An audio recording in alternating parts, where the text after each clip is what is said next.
Hi Smileys! Today we're going to talk about 5 basic financial tips. This video is a request. I was speaking with my sister and she was talking about how she is doing some basic adulting videos and she suggested that I did a basic finance video. So I thought of just 5 easy tips to help you with your budgeting or just with your money in general. 5 things that you may not think about, 5 things that you learned over time or you wish somebody told you. That's what this video is about. So let's dive right in. First thing that came to mind was your car cost should not exceed your annual income. Now, this does not include if you have saved up to purchase that car. So let's say you make $30,000 a year and over the course of 2 to 4 years you put some money aside so that you could walk into the dealership and get the car that you want. That's great. But let's say you make $30,000 a year and you walk into the car dealership, you pick out a car for $50,000, you get that $50,000 loan, and you make car payments on it. That is not something that you should do. Your car should not exceed the value of your annual income.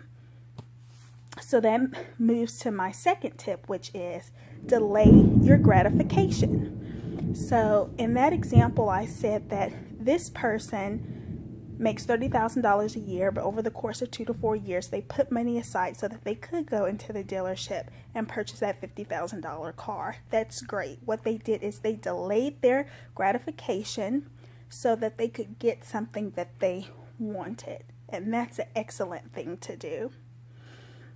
And that also brings me to my third tip, which is save, save, save. You should have a savings account. A savings account / emergency fund account. You should have 2 types of savings account. The first savings account should be an emergency fund account, which is you put money aside and it's for those big rainy expenses that you know are going to come, but you don't want to put it on a credit card or break the bank for it. So these types of things would be car repair. Let's say new engine, new tires, oil changes, house maintenance, something happens to the roof, your deductibles for your car insurance and your house insurance, your renter's insurance.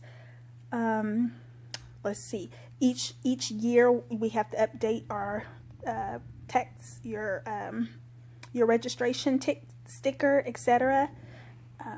So those types of things that you know you're gonna come, but you don't want to put on a credit card, and you should not put on a credit card.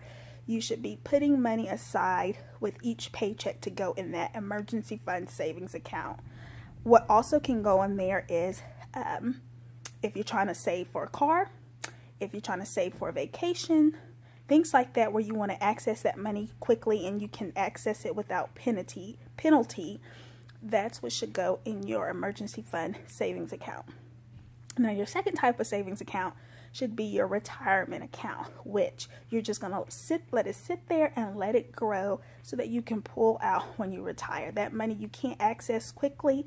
If you do withdraw money for it, you get penalty for withdrawing, and then you get a tax penalty on it.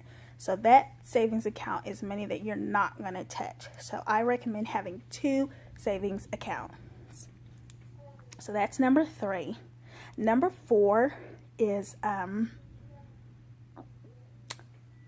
your housing, your food, your bills.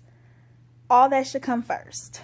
Okay, so you get your paycheck. Don't go out buying the latest purse, latest shoe, latest, go out and change your car and stuff like that. No, your household rent, mortgage, your grocery bill, your utilities, your basic clothing for work, etc.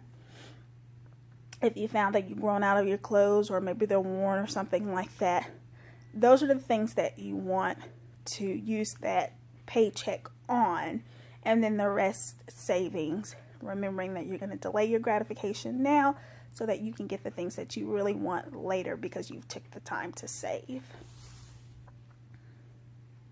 And then number 5, don't live beyond your means. So for single people, in my last 2 financial videos, I gave a breakdown of what percentage of your income should go to housing, food, car, your utilities, etc. So you just want to make sure that you are including in that budget the savings for those 2 accounts, rainy days, something that may happen that you would not expect or that you are anticipating, but you don't want to use a credit card. But this one is really important also for married. It's important for everybody, but I have an extra tip for those who are married. So, in this don't live beyond your means suggestion, for those of you who are married, you should be living off of one income. So whoever makes the least, you should live off of that income, and then the other person's income should be going to savings. Okay, so once again, do not live beyond your means. If you're married and you have 2 incomes, live on one income, with that income being the lesser of the 2. So if the husband in the house makes $75,000 a year, the wife in the house makes $45,000 a year, then let's live on the $45,000 a year, and the savings will break down into our emergency fund savings and both of our retirement accounts. That's how you would do that. And just overall, it is okay to enjoy the fruits of your labor. I know I talk about save, delaying your gratification, not using credit cards, zero-based budgeting, which means every dollar should be accounted for. But you work hard, and so you should enjoy that. So in your budget, do include things that will make you happy. So you may not go to the movie theater and get a movie, dinner, and drinks, but what you could do is go to the Red Box and rent a movie, go to the beverage center and buy you a beverage and make it at home, and then order a pizza and watch your movie and have your drink and your pizza. You can do that, or you could save up to go to the movie, and you can include it in that month's budget to go to the movie and have a dinner, etc. You may not go to the finest restaurant, but it is okay to enjoy the fruits of your labor. And I do not want you to think that you can't. You should do that because you don't want to spend your months just throwing your money into savings and bills and not feeling like you have anything to show for it, which you would your savings, but not feeling like all you do is work. So do enjoy that. If it's going to the movie, if it's buying an ice cream cone, if it's buying an outfit, those things are okay. You just don't want to do a lot of it. And it shouldn't be the majority of your budget. So I hope that you found these tips helpful. I hope that they are clear and that they make sense. I know some of these things I wish someone had told me, or I thought of it while in the midst. I remember getting my first job, and I went into the Mercedes dealership not to buy. I strictly was there looking. Didn't plan on walking out with a Mercedes. I just knew that I wanted a Mercedes. I wanted to know what it was going to cost, what I was looking at, and how I was going to save for it. And I just wanted to see how it drove, because maybe that wasn't going to be the car that I was going to save for. But while I was in there, it just like a little light bulb turned on and said, you know, your car shouldn't be more than your annual income. So you're really liking this drive, you're really liking this ride, but you walked in planning to save for it, so walk out planning to save for it. And that's what I did. So I hope you find these things helpful. I'll run through them one more time. Your car cost shouldn't exceed your annual income. This doesn't include if you saved up for it. Delay your gratification now to get the things that you really want later. Have 2 savings accounts, an emergency fund savings account and a retirement savings account. Emergency fund you'll be able to access quickly. It's for your rainy day funds and things that you expect to pay annually that you don't want to use your credit card for.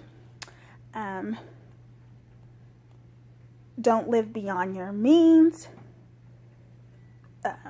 If you're married, live on one of the incomes, the lesser of the two. Your housing, food, utilities are the things that you want to pay out first out of your paycheck. A few once, but the rest goes to those 2 savings accounts. And lastly, please enjoy the fruits of your labor. You work hard, so you should enjoy the fruits of your labor. All right, Smileys, I hope you found this video very helpful. Rate this video a thumbs up. Please subscribe to my channel, and I will talk to you Smileys next time. Bye!